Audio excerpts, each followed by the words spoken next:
Got a little tangled up in all the wires. How are you all, Marion? And I saw A Giggles and Mary, and she reads a lot before I sat down.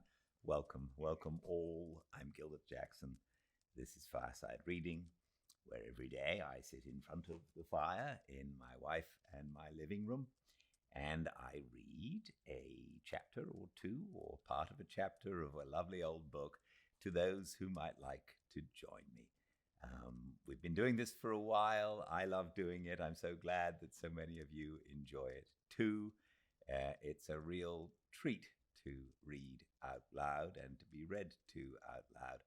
And through the wonders of Instagram and YouTube, we're able to do it. On Instagram live and on YouTube recorded in whatever time you should like to listen to it.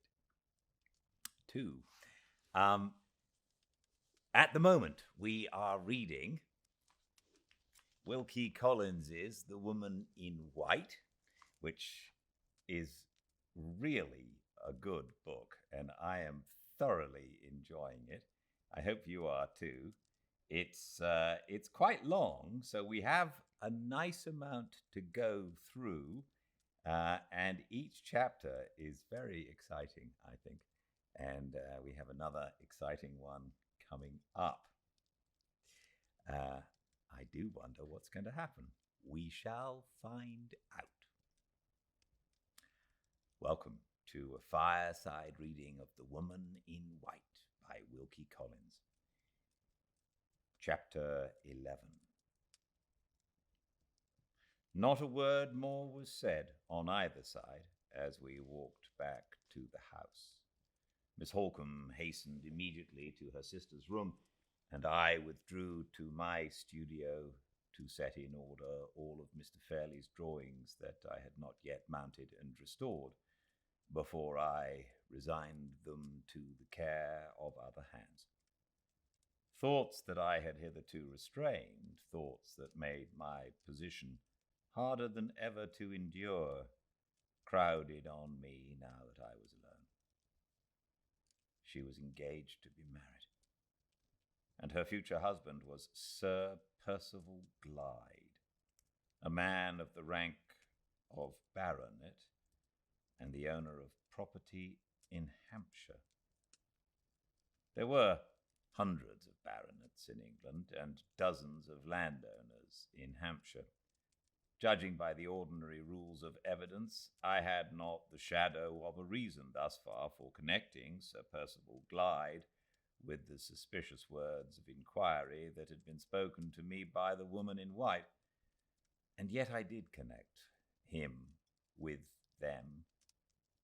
Was it because he had now become associated in my mind with Miss Fairley being in her turn associated with Anne Catherick, since the night when I had discovered the ominous likeness between them?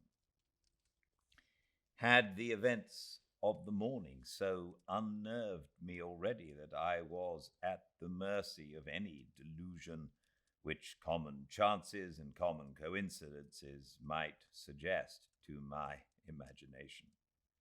Impossible to say. I could only feel that what had passed between Miss Holcomb and myself on our way from the summer house had affected me very strangely. The foreboding of some undiscoverable danger lying hid from us all in the darkness of the future was strong on me. The doubt whether I was not linked already to a chain of events which even my approaching departure from Cumberland would be powerless to snap asunder, the doubt whether we, any of us, saw the end as the end would really be, gathered more and more darkly over my mind. Poignant as it was, the sense of suffering caused by the miserable end of my brief, presumptuous love seemed to be blunted and deadened by the still stronger sense of something obscurely impending, something invisibly threatening, that time was holding over our heads. I had been engaged with the drawings little more than half an hour when there was a knock at the door. It opened on my answering, and to my surprise, Miss Holcombe entered the room. Her manner was angry and agitated. She caught up a chair for herself before I could give her one and sat down in it close at my side. "Mr. Hartwright," she said, "I had hoped that all painful subjects of conversation were exhausted between us, for today at least. But it is not to be so. There is some underhand villainy at work to frighten my sister about her approaching marriage. You saw me send the gardener onto the house with a letter addressed in a strange handwriting to Miss Fairley?" "Certainly." "The letter is an anonymous letter, a vile attempt to injure Sir Percival Glyde in my sister's estimation. It has so agitated and alarmed her that I have had the greatest possible difficulty in composing her spirits sufficiently to allow me to leave her room and come here. I know this is a family matter on which I ought not to consult you, and in which you can feel no concern or interest. I beg your pardon, Miss Holcombe. I feel the strongest possible concern and interest in anything that affects Miss Fairley's happiness, or yours." "I am glad to hear you say so. You are the only person in the house, or out of it, who can advise me. Mr. Fairley, in his state of health and with his horror of difficulties and mysteries of all kinds, is not to be thought of. The clergyman is a good, weak man who knows nothing out of the routine of his duties, and our neighbours are just the sort of comfortable jog-trot acquaintances whom one cannot disturb in times of trouble and danger. What I want to know is this: ought I at once to take such steps as I can to discover the writer of the letter, or ought I to wait and apply to Mr. Fairley's legal adviser tomorrow? It is a question, perhaps a very important one, of gaining or losing a day. Tell me what you think, Mr. Hartwright. If necessity had not already obliged me to take you into my confidence under very delicate circumstances, even my helpless situation would perhaps be no excuse for me. But as things are, I cannot surely be wrong, after all that has passed between us, in forgetting that you are a friend of only 3 months' standing." She gave me the letter. It began abruptly, without any preliminary form of address, as follows: "Do you believe in dreams? I hope for your own sake that you do. See what Scripture says about dreams and their fulfillment. Genesis chapter 40, verse 8, chapter 41, verse 25, Daniel chapter 4, verses 18 to 25, and take the warning I send you before it is too late. Last night I dreamed about you, Miss Fairley. I dreamed that I was standing inside the communion rails of a church, I on one side of the altar table and the clergyman with his surplice and his prayer book on the other. After a time there walked towards us down the aisle of the church a man and a woman coming to be married. You were the woman. You looked so pretty and innocent in your beautiful white silk dress and your long white lace veil that my heart felt for you, and the tears came into my eyes. They were tears of pity, young lady, that heaven blesses, and instead of falling from my eyes like the everyday tears that we all of us shed, they turned into 2 rays of light which slanted nearer and nearer to the man standing at the altar with you, till they touched his breast. The 2 rays sprang ill arches like 2 rainbows between me and him. I looked along them, and I saw down into his inmost heart. The outside of the man you were marrying was fair enough to see. He was neither tall nor short. He was a little below the middle size, a light, active, high-spirited man, about 45 years old to look at. He had a pale face and was bald over the forehead, but had dark hair on the rest of his head. His beard was shaven on his chin, but was let to grow of a fine rich brown on his cheeks and his upper lip. His eyes were brown too, and very bright. His nose, straight and handsome and delicate enough to have done for a woman's. His hands the same. He was troubled from time to time with a dry, hacking cough, and when he put up his white right hand to his mouth, he showed the red scar of an old wound across the back of it. Have I dreamt of the right man? You know best, Miss Fairley, and you can say if I was deceived or not. Read next what I saw beneath the outside. I entreat you, read and profit. I looked along the two rays of light, and I saw down into his inmost heart. It was black as night, and on it were written in the red flaming letters, which are the handwriting of the fallen angel, "Without pity and without remorse, he has strewn with misery the paths of others, and he will live to strew with misery the path of this woman by his side." I read that, and then the rays of light shifted and pointed over his shoulder, and there, behind him, stood a fiend, laughing. And the rays of light shifted once more and pointed over your shoulder, and there, behind you, stood an angel, weeping. And the rays of light shifted for the third time and pointed straight between you and that man. They widened and widened, thrusting you both asunder, one from the other. And the clergyman looked for the marriage service in vain. It was gone out of the book, and he shut up the leaves and put it from him in despair. And I woke, with my eyes full of tears and my heart beating. For I believe in dreams.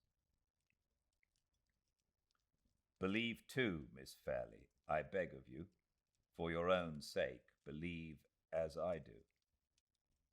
Joseph and Daniel and others in Scripture believed in dreams. Inquire into the past life of that man with the scar on his hand before you say the words that make you his miserable wife. I don't give you this warning on my account, but on yours.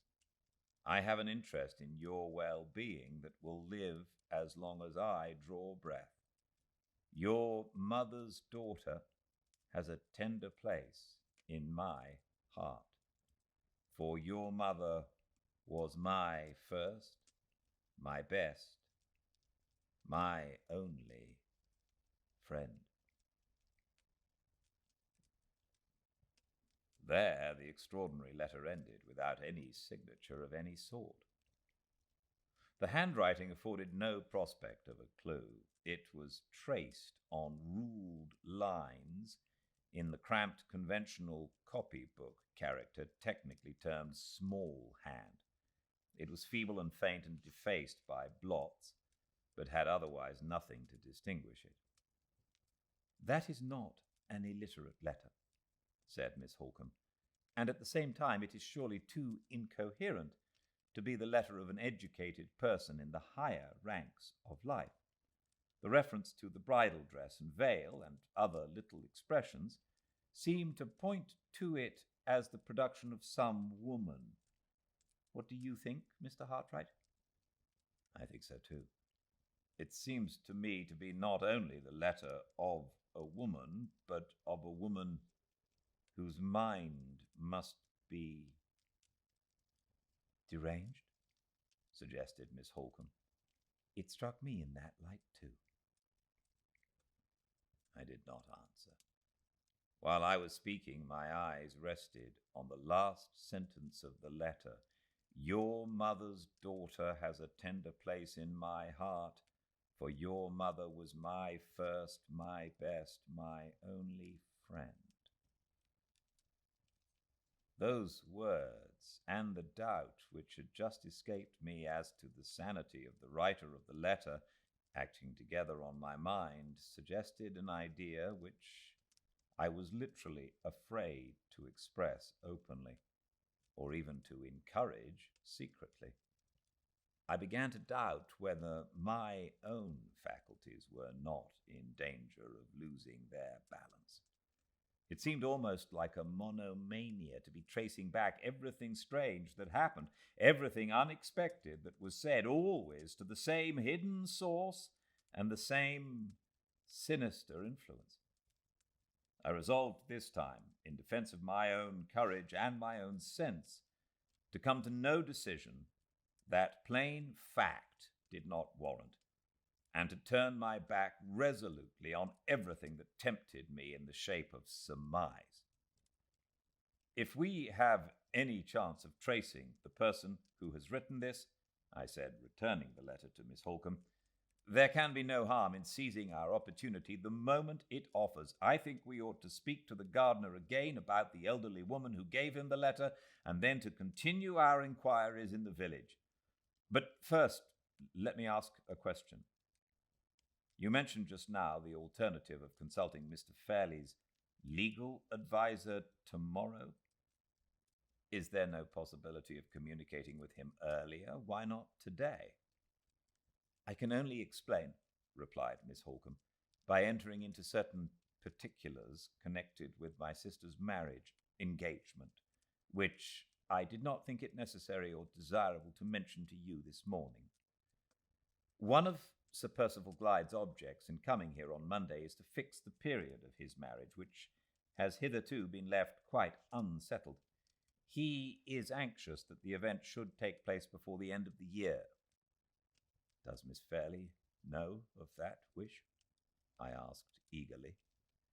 She has no suspicion of it, and after what has happened I shall not take the responsibility upon myself of enlightening her. Sir Percival has only mentioned his views to Mr. Fairley, who has told me himself that he is ready and anxious, as Laura's guardian, to forward them. He has written to London to the family solicitor, Mr. Gilmore. Mr. Gilmore happens to be away in Glasgow on business, and he has replied by proposing to stop at Limmeridge House on his way back to town. He will arrive tomorrow, and will stay with us a few days, so as to allow Sir Percival time to plead his own cause. If he succeeds, Mr. Gilmore will then return to London, taking with him his instructions for my sister's marriage settlement. You understand now, Mr. Hartright, why I speak of waiting to take legal advice until tomorrow. Mr. Gilmore is the old and tried friend of 2 generations of Fairleys, and we can trust him as we could trust no one else. The marriage settlement. The mere hearing of those 2 words stung me with a jealous despair that was poison to my higher and better instincts. I began to think, it is hard to confess this, but I must suppress nothing from beginning to end of the terrible story that I now stand committed to reveal.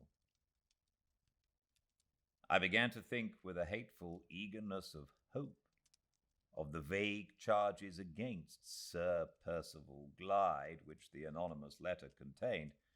What if those wild accusations rested on a foundation of truth? What if their truth could be proved before the fatal words of consent were spoken and the marriage settlement was drawn? I have tried to think since that the feeling which then animated me began and ended in pure devotion to Miss Fairley's interests, but I have never succeeded in deceiving myself into believing it, and I must not now attempt to deceive others. The feeling began and ended in reckless, vindictive, hopeless hatred of the man who was to marry her. If we are to find out anything, I said, speaking under the new influence which was now directing me, we had better not let another minute slip by us unemployed. I can only suggest once more the propriety of questioning the gardener a second time and of inquiring in the village immediately afterwards. I think I may be of help to you in both cases, said Miss Holcombe, rising. Let us go, Mr. Hartwright, at once, and do the best we can together. I had the door in my hand to open it for her, but I stopped on a sudden to ask an important question before we set forth. One of the paragraphs of the anonymous letter, I said, contains some sentences of minute personal description. Sir Percival Glyde's name is not mentioned, I know, but does that description at all resemble him? Accurately, even in stating his age to be 45. 45! And she was not yet 21. Men of his age married wives of her age every day, and experience had shown those married to be often the happiest ones. I knew that, and yet even the mention of his age, when I contrasted it with hers, added to my blind hatred and distrust of him. Accurately, Miss Holcombe continued, even to the scar on his right hand, which is the scar of a wound that he received years ago when he was travelling in Italy. There can be no doubt that every peculiarity of his personal appearance is thoroughly well known to the writer of the letter. Even a cough that he is troubled with is mentioned, if I remember right. Yes, and mentioned correctly. He treats it lightly himself, though it sometimes makes his friends anxious about him. I suppose no whispers have ever been heard against his character. Mr. Hartwright, I hope you are not unjust enough to let this infamous letter influence you. I felt the blood rush into my cheeks, for I knew that it had influenced me. I hope not, I answered confusedly. Perhaps I had no right to ask the question. I am not sorry you asked it, she said, for it enables me to do justice to Sir Percival's reputation. Not a whisper, Mr. Hartwright, has ever reached me or my family against him. He has fought successfully 2 contested elections and has come out of the ordeal unscathed. A man who can do that in England is a man whose character is established. I opened the door for her in silence and followed her out. She had not convinced me. If the recording angel had come down from heaven to confirm her and had opened his book to my mortal eyes, the recording angel would not have convinced me. We found the gardener at work as usual. No amount of questioning could extract a single answer of any importance from the lad's impenetrable stupidity. The woman who had given him the letter was an elderly woman. She had not spoken a word to him, and she had gone away towards the south in a great hurry. That was all the gardener could tell us. The village lay southward of the house. So to the village we went next.